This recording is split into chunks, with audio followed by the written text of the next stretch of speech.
Assalamualaikum warahmatullahi wabarakatuh. Bismillah, alhamdulillah, wassalatu wassalamu ala rasulillah, amma ba'd. Melanjutkan pada hadis ke-8 tentang hurmatu damil muslim, keharaman darah orang muslim. An Ibni Umar radhiyallahu anhu anna Rasulullah sallallahu alaihi wasallam qol umirtu an uqatilan nas. Saya diperintahkan untuk memerangi manusia. Kata saya diperintahkan ini menunjukkan sebuah makna kontekstual. Bahwasanya yang diperintahkan untuk memerangi manusia adalah Rasulullah, bukan kita. Hadis tersebut tidak berbunyi umirna, tapi umirtu, yaitu Rasulullah. Untuk memahami konteks hadis ini, kita perlu menuju ke zaman Rasulullah, di mana saat itu peperangan merupakan sebuah keniscayaan. Saat itu banyak terjadi peperangan-peperangan, tentu berbeda dengan zaman sekarang. Sehingga hadis ini tidak tepat apabila dijadikan sebagai alasan untuk memerangi orang lain hanya semata-mata karena ada hadis yang menyebutkan saya diperintahkan untuk memerangi manusia. Sekali lagi kata kuncinya adalah saya diperintahkan, Rasulullah yang diperintahkan, bukan kita. Selanjutnya, memerangi manusia di zaman sekarang punya banyak konotasi makna. Memerangi tidak sama dengan membunuh. Kalau membunuh itu tentu berhubungan dengan nyawa. Namun kalau memerangi tidak harus terkait dengan nyawa. Oleh karena itu di zaman sekarang jihad itu punya banyak variasinya. Ada jihad tarbiyah. Apabila kita ingin memerangi kebodohan, maka didirikanlah pesantren-pesantren, TPQ-TPQ, sekolah-sekolah, madrasah-madrasah. Itu semua adalah untuk memerangi kebodohan. Demikian halnya ada yang disebut dengan jihad tsaqafah, jihad tentang seni budaya. Apabila kita lihat ada budaya-budaya barat, budaya-budaya non-Islam yang itu menyerang generasi umat muslim, maka kita juga perlu memeranginya. Tapi memeranginya tidak dengan cara kontak fisik, melainkan kita menyajikan budaya-budaya yang sesuai dengan ajaran Islam. Kaligrafi, wayang yang dulu diinisiasi oleh para Wali Songo yang mampu menggantikan cerita-cerita yang semula terkait dengan dewa-dewi, kemudian diubah menjadi cerita-cerita Islami. Ini merupakan bagian dari jihad tsaqafi atau jihad yang terkait dengan budaya. Ada pula yang terkait dengan jihad iktisadi, jihad ekonomi.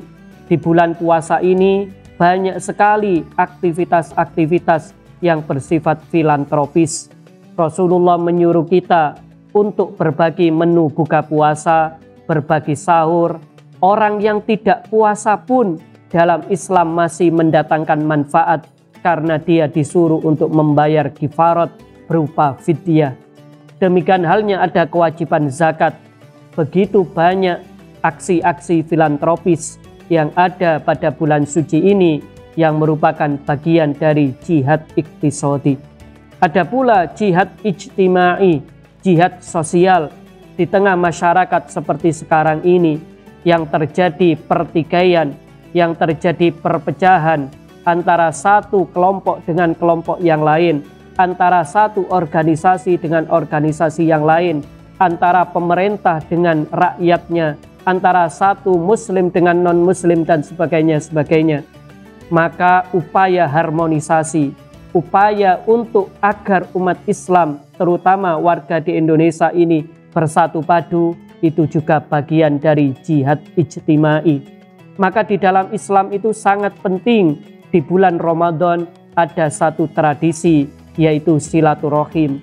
Ada silaturahim, itu juga bagian daripada jihad ijtimai.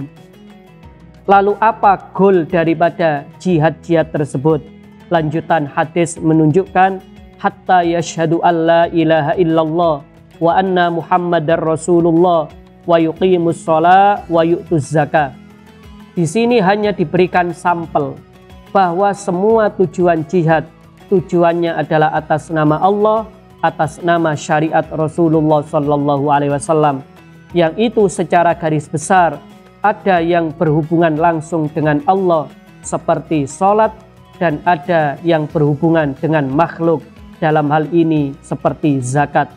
Maka Islam diutus untuk rahmatan lil alamin, yaitu peduli baik kepada manusia, kepada binatang, tumbuhan, dan seluruh alam merasakan manfaat dari jihad yang kita lakukan. Selanjutnya hadis ini melanjutkan fa'idza fa'alu dzalika asamu minni dima'ahum wa amwalahum illa bihaqqil Islam wa hisabuhum 'ala Allah. Apabila orang sudah masuk Islam, dia masih punya kebebanan, ada taklif.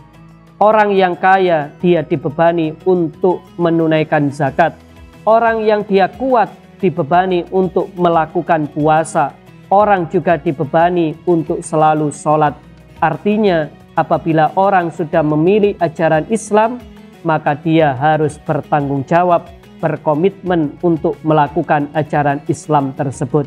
Akan tetapi penutup hadis ini adalah wa hisabuhum 'ala Allah. Di dalam menyikapi perbedaan yang ada di tengah masyarakat, ada orang kafir, ada orang fasik, ada orang munafik, ada orang yang berwarna-warni, kita semua serahkan hisabnya kepada Allah. Tujuan kita bukan menilai mereka, melainkan menasehati mereka, amar ma'ruf nahi mungkar, agar sama-sama semua mendapatkan ridho Allah Subhanahu wa Ta'ala. Walhasil, semoga dengan kita menegakkan jihad dalam bentuknya yang baru, baik jihad melalui pendidikan, jihad melalui ekonomi, melalui sosial dan budaya, dan saat dibutuhkan juga jihad pakai fisik seperti yang ada di Palestina. Semua jihad-jihad tersebut ujung-ujungnya adalah ingin menegakkan syariat Islam. Semoga ada guna manfaatnya. Wal afu minkum. Wassalamualaikum warahmatullahi wabarakatuh.